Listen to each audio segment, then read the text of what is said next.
Good afternoon. It's a dark and fairly miserable day, a Tuesday, 5 o'clock, miserable weather that is, on the southern part of London. And in broadly the same area that I live in is my guest this week, Tom Ahmad, who I got to know. We did some work together last year, and Tom will say more about himself, and I always learn from his ideas and thoughts. So I'm very happy to have you on as a guest this week, Tom. Welcome. Oh, well, thank you, Tom. The two Toms today. Hi. A bit about me. I'm Tom Ahmad. I am a Croydon boy. Grew up in and around Southeast London and Croydon in a family business. So that's my context. My parents come from mixed backgrounds, Italian and Pakistani. So I've come from a very mixed culture, great food. I followed a very sort of professional career path, went to university, qualified as a chartered accountant, fell into business recovery and insolvency, which is one of those careers you don't seek out, but you find, and grew in that space. Co-founded a practice in 2007 that specializes in advising businesses in financial difficulty. I'm also an active investor in other professional services businesses. I love being a mentor. I love classic cars. I'm learning to paint again. And I have a wonderful young family that keep me busy. So that's me. Absolutely. And so we're both chartered accountants. I'm what I call a recovering chartered accountant. The first step is admitting you have a problem. But you work in a different space now, and have done for the last 15 plus years. You also give me the title of it, but you also head up the Croydon area for the English Institute.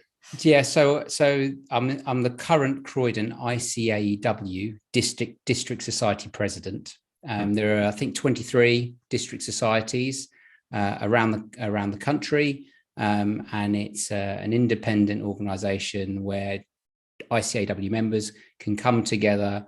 It's a sort of a volunteer role where we run training courses, support one another, share and communicate between the members and the ICAEW. And that's been a really interesting experience.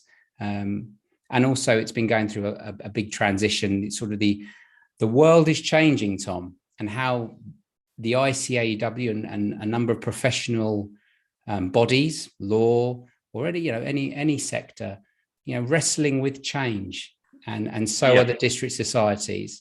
And I like change if it's good, and it's been really interesting to be around during that time and a bit closer to the ICAEW. So for people who aren't bean counters, that's the Institute of Chartered Accountants in England and Wales. Which I've got to put a small dig in, because the original and therefore the best institute is ICAS, which is the Institute of Chartered Accountants in Scotland, which I'm a member of. But yes, they're both very old societies, and I did that qualification never wishing to be a practicing accountant. But really, I thought it was a language of business, and it was a really good into business. So my career has been entrepreneurial and around business. And you're an entrepreneur, and you see it from different sides, and utilize that language of business, the numbers and finance. And a bit of a big up for the borough of Croydon, which for those who don't know it, and in the UK often it's used as the butt of a joke by a comedian, but it's the biggest London borough in terms of population, with around 450,000 people. The town I was born in, Edinburgh, which has a slightly more positive reputation around the place, is the same size as Croydon in terms of population, and roughly the same size geographically. And one of the things I've been in and around this borough for quite a while now, and one of the things I love about it is the small to medium-sized business entrepreneurial vibe. It's a very cosmopolitan, multicultural borough or area. London's a city of 10 million, so 500,000 would be a big, decent-sized city in most parts of the world as it is. But it's just got this a huge entrepreneurial vibe around, and I just love it. So like you, I like mentoring and stuff. So I mentor a couple of small businesses around here, and I'm looking to get my toes into some investing in some small businesses in the local area, as opposed to what I do for my, main professional job, day job, if you will. Your work. But that's just all background. What we tend to talk about on these conversations is just people's thoughts around life, business, leadership, what's next. What you knew you were going to come on. I mean, you and I chat quite a lot, or have done the last couple of years. But you knew we'd come with this. What do you have in mind to talk about? I suppose what I've been thinking about coming into this year, out of a very, well, for lots of people, lots of change and adjusting to a very different world because of the pandemic, and certainly in professional services, remote working, how we interact with clients.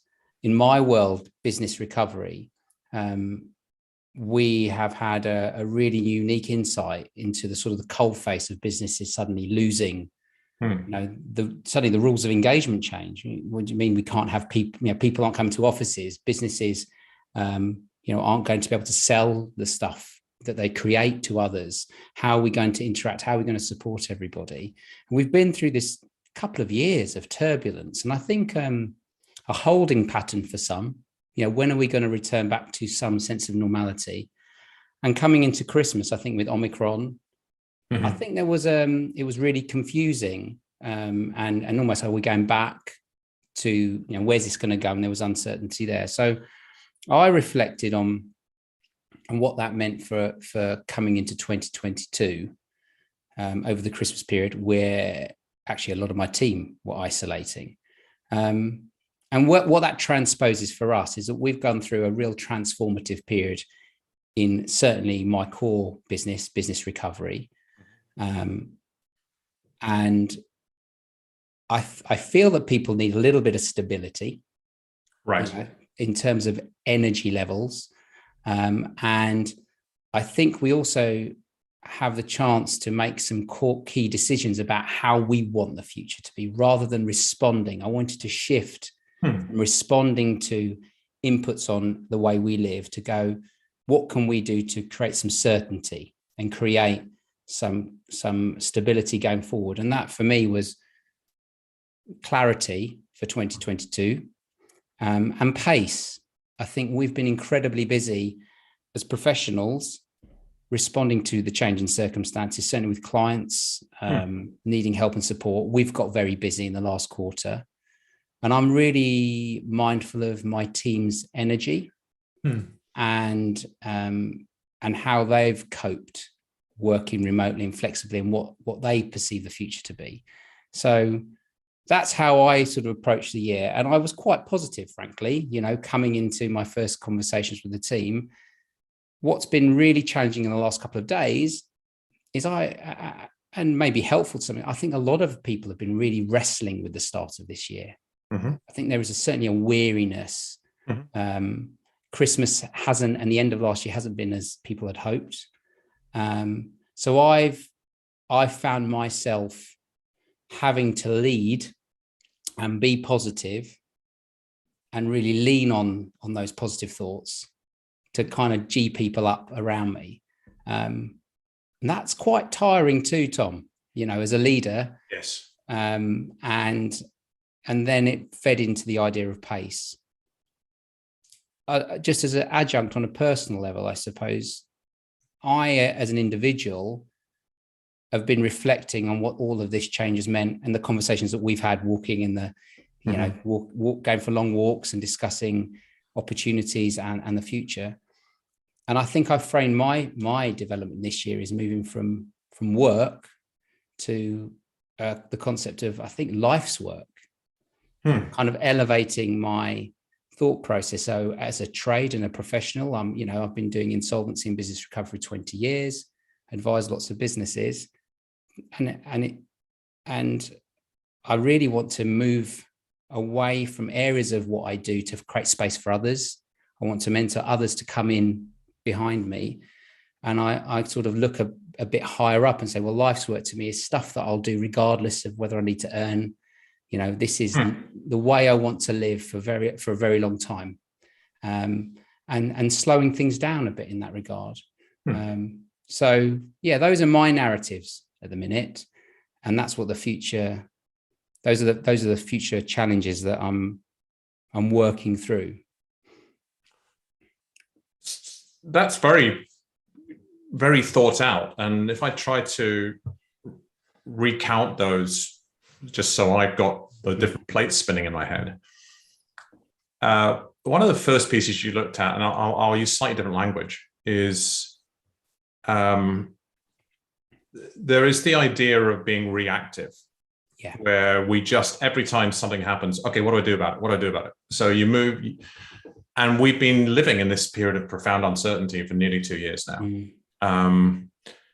And humans tend to like some degree of certainty and stability. So there is, if we think about, like, if one of our kids turns demonic in a tantrum age 3 or 4, which most parents can recall, right? If we're reactive, we just immediately yell at them or something. Yeah. Right. If we, pause, take a time out for us as the parent, not for the child. Yeah. Then we are in a position to respond. Or put another way, if you think of it as 2 words that are with a dash between them, we are response able. We are able to respond. So at first level, if you identify in another human being, and member of your team perhaps, that they're really burnt out, they might not be in a position to be response able. They might just be reactive. So, like, what do they need? Do they need to slow down? Do they need a break? Do they need a little bit of time out? Do they need, do they need to take some vacation? And then leading from that, if we can provide, as leaders, whether we're leading ourselves, our families, place of work, if we can provide people some degree of stability and certainty, that's a foundation that has been, we all pretty much, particularly people in full-time employment and steady employment, figured you just had that. You had a job, you commuted to work, you went to the office, this is what you did. And that stability was a platform on which you built the rest of your life. Yeah. So it is important that, in going to 2022, I think your thoughts are fantastic, that we look to give people, including ourselves, that level of stability and certainty. And then part of that's pacing. And then from all of that, the piece you then moved onto was, I love the way you put it. So the life's work, and I won't capture the exact words, but defining it as things I will do for many years to come, irrespective whether I need to earn money from them. Yeah. But in order to slow down, in order to create space, one of the things you're doing is mentoring in your business. So you might not be in your own core business day to day or as much. But we do need that stability, certainty, at least as far as is valuable and of value to people. And I think if I'm reflecting on and listening to you, I think it's very accurate that around the world with people I talk to, sometimes we just have taken that for granted too much. And it really might have well have been the end of 2021 and coming into this year that people are going, you know what? It's normally a time of year where we're upbeat, we go flying back into business, we're ready to go, we hit the ground running. And a lot of people are doing that and then finding, a bit like me riding my indoor bike trainer yesterday when I'd done a 4-hour ride on Sunday, I just went, I barely got it. I could barely turn my legs over. It's like the mental intention's there, but the body isn't quite, I just didn't have the energy. Yeah.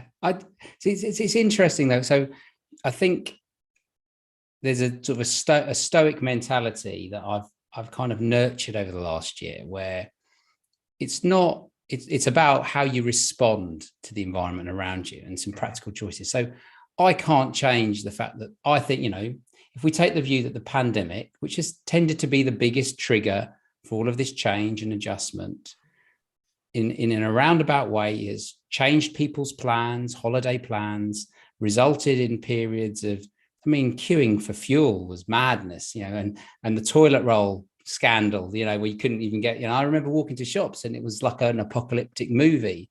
And there's been all these silly things and what the politicians are doing and saying.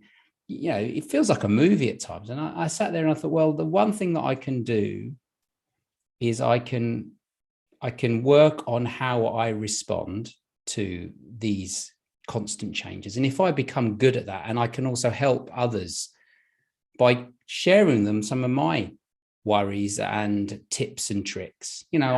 I've taken up journaling, Tom. Wonderful tool. I'm not that sort of person, if I'm being honest with you. I'm a bit more of I wouldn't have done that in the past. Seems like a great idea. But doing it in a very structured way, taking that, it's effectively that time out at the beginning of the day. I do it 40% of the time, not 100% of the time, but that's okay. Giving myself permission to do that. Sharing my templates with my team, calling them up for a mentoring session, not to check in on them as, but just ask them, so what's your challenge at the moment? What's going really well? How are things at home? And no particular agenda, because it nurtures trust. And what I can do is I can create certainty around the trust I have with my team, and certainty around the relationships I have with each other, which gives them the strength to cope with what invariably will be another problem in 3 months' time or 6 months' time. I can say to them, shall we not do a Christmas do next year? Because we tried to have that, but why don't we really lean into a summer do? Because more than likely, even if this virus is back again, should we just do a big summer do? And shall we plan for a quieter Christmas, which reduces the risks of those changes? Shall we just say we're going to really, we pretty much did, but let's agree. Let's stay with flexible working. Let that, and for my team, that means bringing work to them rather than them to the work. Right.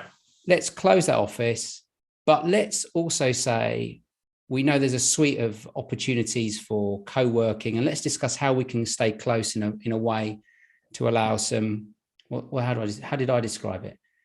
There is a very important space for structured inefficiency. Yeah.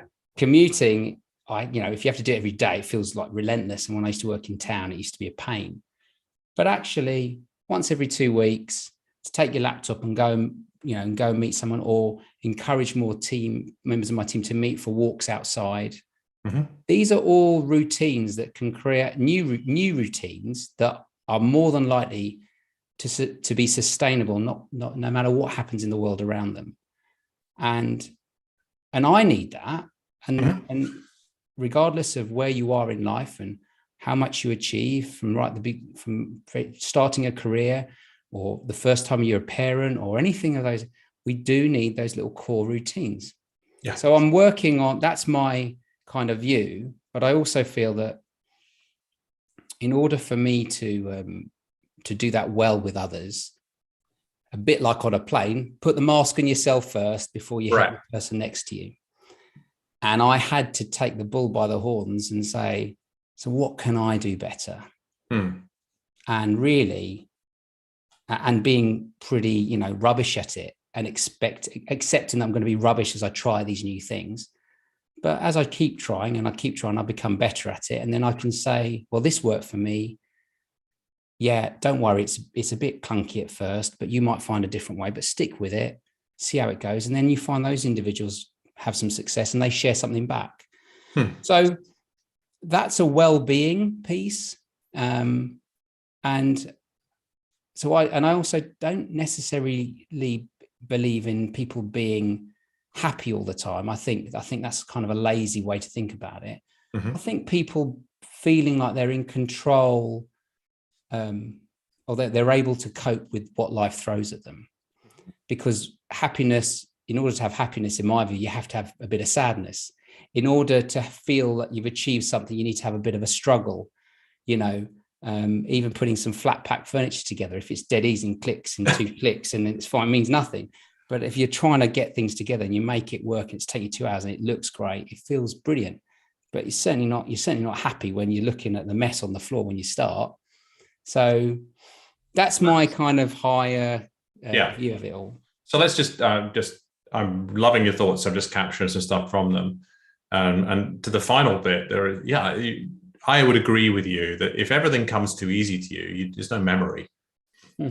I don't like being a tourist, for example. I have done a lot of travel in my life, but I like being a traveler. And the things I remember, the memorable travel stories, of which I have so many that I bore my friends and family with, are when things didn't go as expected. Yeah. So that's where the rich, Hurricane Ivan in 2004 was the most devastating natural disaster in terms of damage to property and other things, not loss of life, luckily, in recorded history. Yeah. Up to the time, and I was responsible for hundreds of staff and an awful lot of buildings, and a 1-year-old baby at the time. Right? It was brutally hard. And as a leader, much like you were talking about, I had to be the one who went, everything's going to be fine. And then go home in the evening to a place with 40 degrees Celsius heat and no fans. Yeah. Right. And no way to cook food or anything. And just like cope. Right. But even with all of that, I would not take that experience back out of my life. So that's the thought on the last piece. But the first thing you said, I thought was really, really powerful, because we're talking about stability and certainty. And you mentioned, for example, having mentoring calls, not on an agenda to like, oh, how's your task list going? But actually, what are you feeling that you're challenged by right now, and different things, and how, and you talked about it as an investment in trust. And it is. And when you do that, once you do that, so the thing about being able to respond is you're also being proactive. For example, let's not have a Christmas party, because the last couple of years, when the winter comes around, the variant makes a resurgence. But in the summer in the UK, we now have 2 years of experience going, it's fine. We can have a party outside. We can plan for it. So that's being proactive from a position of being able to respond to the environment. And trust is, if we think about stability, trust is the core of every relationship. And for those in the UK will know what we mean. For those who aren't, we fundamentally have a prime minister who nobody trusts. Yeah. Not one person in the country trusts now. And that's causing some tiny rendings in the social fabric. People are being inconsiderate and not caring about each other, the way they drive, the way they behave on public transport, etc. So in an organization, as a leader, if people trust you and more broadly the organization, the business, then that's a foundation too, because it goes beyond well-being. It just goes, they're going to be able to feel in control. And if they feel out of control, they know they can talk to somebody. And they've got that relationship. They go, geez, I've just got too much work on. I'm dropping balls all over the place. Or, I've got problems at home. Something in the family's got sick or something, and if you have an organization which just I saw one of the professions which is historically terrible about this is what's called big law, like the world's biggest law firms. They pay people ludicrously well. And one of them just announced in the Wall Street Journal, I think it was, that in the States, that they're going to bring in-house psychologists because people are working to 11 o'clock at night and sometimes 2 a.m. To which somebody retweeted this article, went, or, you could just give them less work. Yeah. So that kind of organization has, the only thing people can trust is, if I do my work, I'll get really well paid. Yeah, I think the thing is, the one thing I've seen through this really turbulent period is that it was a great leveler for everyone.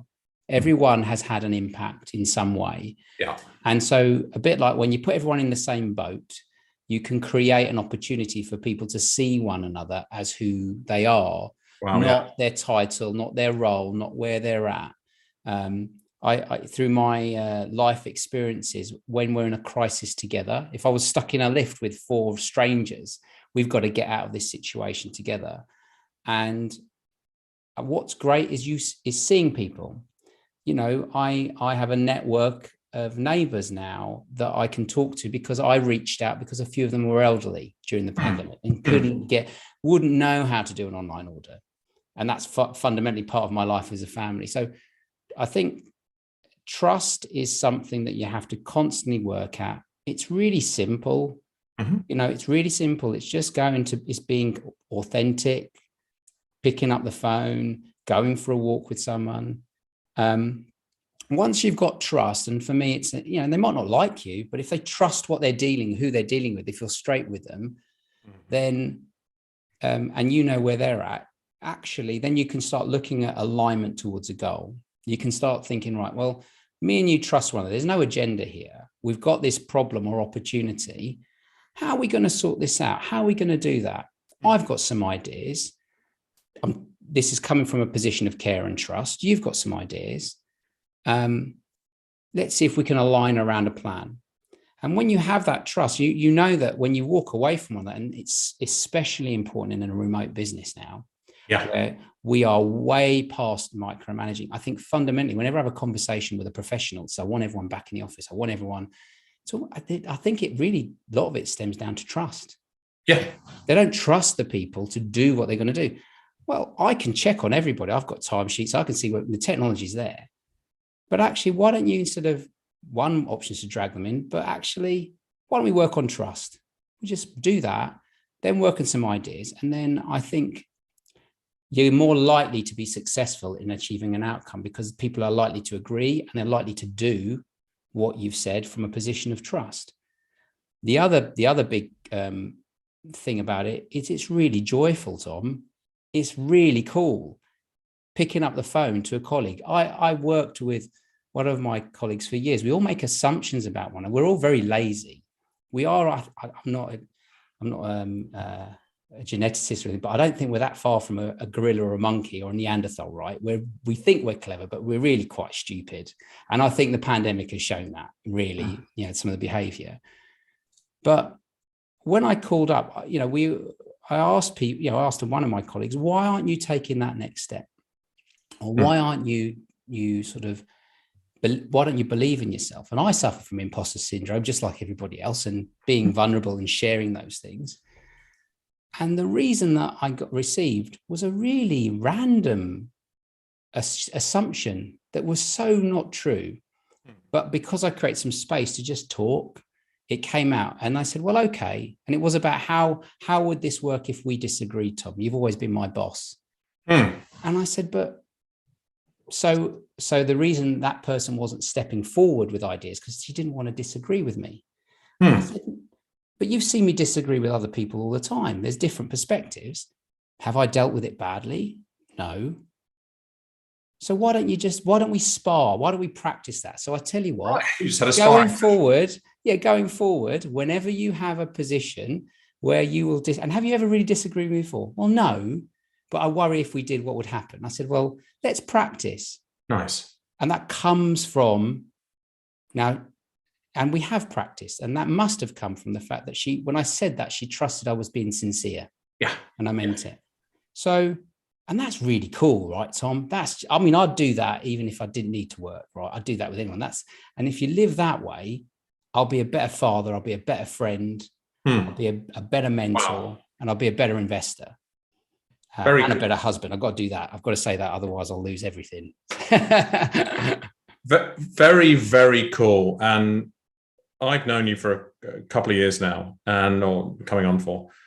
And we've had many conversations, and we've driven to places and had long walks and stuff like this, because those are the rules. Plus, I think walking is still something to continue.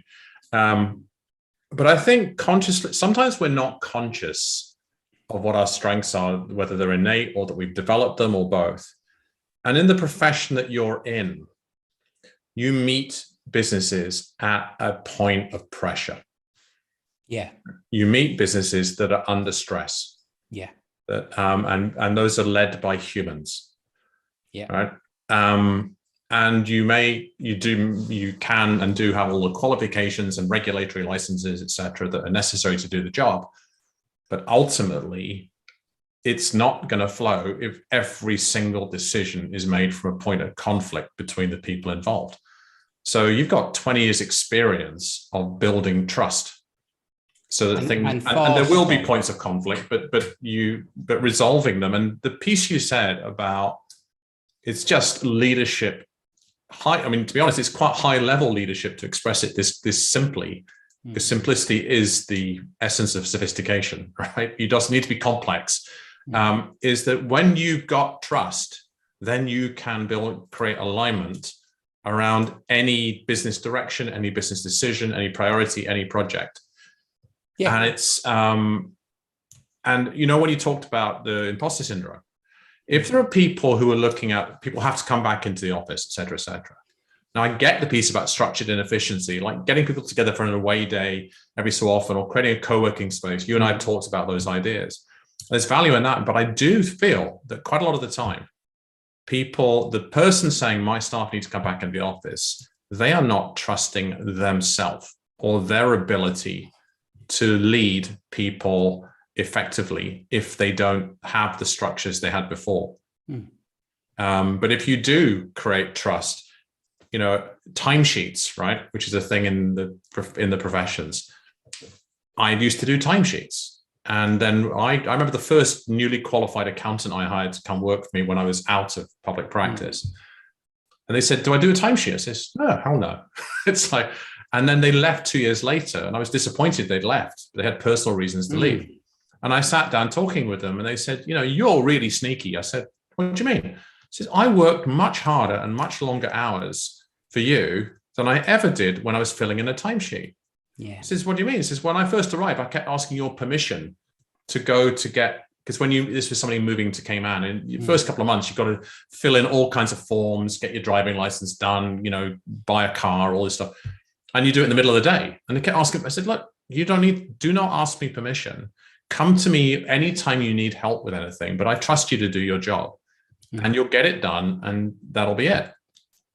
And they went, being trusted, because I felt trusted, I just did what needed to be done. And I did call you anytime I needed something, you know, so that's, oh God, that's 20 years ago now or more. So the thing that I didn't really reflect on trust enough. And this is the thing, you know, there's lots of failures we have, and there's a moment where you go, oh my God, something so simple. I was focused on systems, processes, efficiency, getting your remote working setting up, and you know, when you just sort of miss something and you think, you know, what am I missing? And it's really simple.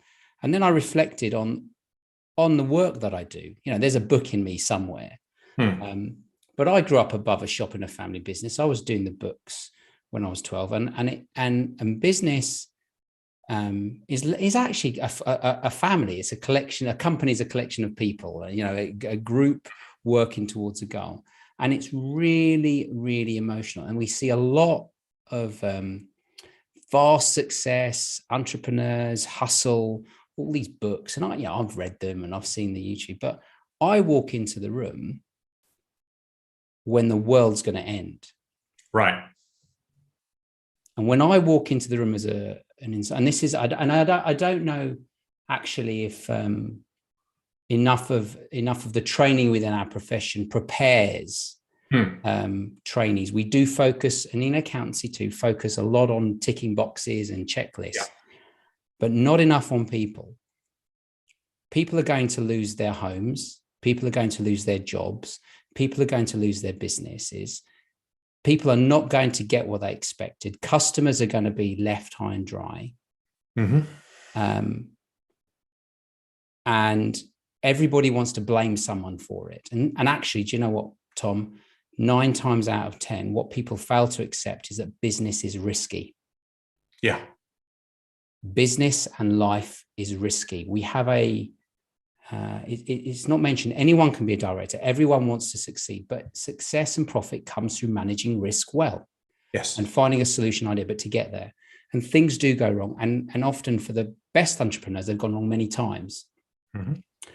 And sometimes that means having to make tough decisions. And what's really amazing is, when I've had it over those years, I've had a few moments with really great leaders, and they make tough decisions, and they do it despite the pain. They do it with care and sincerity. And the response of those stakeholders that have lost a lot of money, potentially losing their jobs, when there was trust, real trust and understanding both ways, is amazing. People go, look, I know, I understand. I get why you made that decision. I can see, and I know that you would have been sincere. I'm really disappointed. And when you can deal with failure and move through that and rebuild, and those individuals stick with you, those stakeholders stick with you, that is where real success is born, because we need to be able to deal with the concept of failure, and we need to deal with it well. And if you trust somebody and things go wrong, but they haven't broken your trust, just something's gone wrong, you can work with someone like that. You can fix it. You see the best of them, and I've seen it, and I've seen how sometimes a leader's taken somebody from actually a relatively modest position and backed them and trusted them, and I've seen some great things when under serious pressure. But it does come down to people and relationships. I've seen a lot of poor stuff, obviously, never, very rarely like fraud or anything like that. I just kind of see a lack of character occasionally, an expectation that things are going to be easy. And do you know what? I understand that. And that's like those are the people that would have queued up for petrol at a petrol station when they could only fill it up with another £5 of fuel. They would have been the ones that took all the vegetables because the nurse after a night shift went to get some fresh food and couldn't afford it. Those are the ones that took all the toilet rolls off the shelves. And those are the ones that would have been partying in the Prime Minister's garden. But but there is some real value in people and trust. That's all we have at the end of it all. Anyway, probably take up too much of your time. You and I can talk for England and Scotland respectively. And we've gone a bit over the half hour, but that's fine. It's fantastic I'm really glad I got you on for this, because this is 70 plus of these conversations now. And the reason for doing it is so that people can see inside conversations. Right? Because the number of times I've had a walk with you and other people and gone, God, there's so much good stuff in here. So it's about, sharing that for other people. And, in terms of that, recognizing things can be challenging, to get to where you are in your career and what you've achieved. And, I'll self-reference, and for me too, takes a lot of work and dedication and commitment. And what's fascinating is that you've got this growth mindset. You've got this desire to take the challenges and opportunities that have come out of the pandemic and go, what can I learn from that?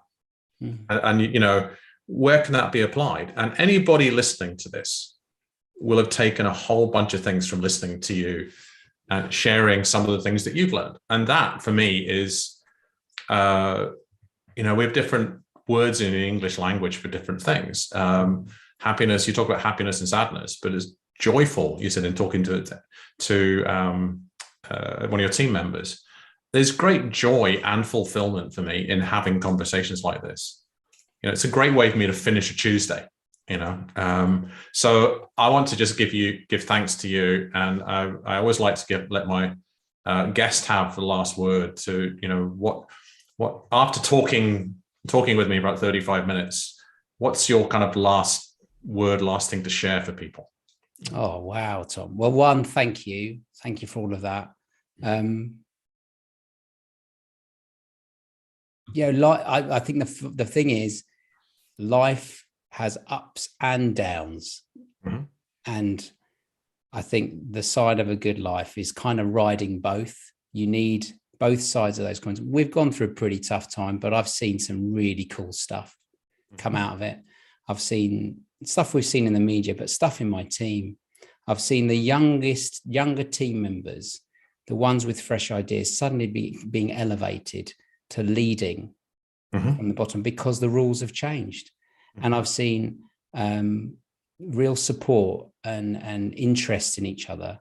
So I think, growth mindset, you can nurture it. If you don't have it, you can work on it and find little steps. And each day, think about the good things. When you end your day, don't watch the news. Think about the little good things that you did. Go to sleep, and just the next day, try and do another good thing. And good things keep happening. It's not rocket science. So that's how I'd like to live it. And that's how I try to live my life.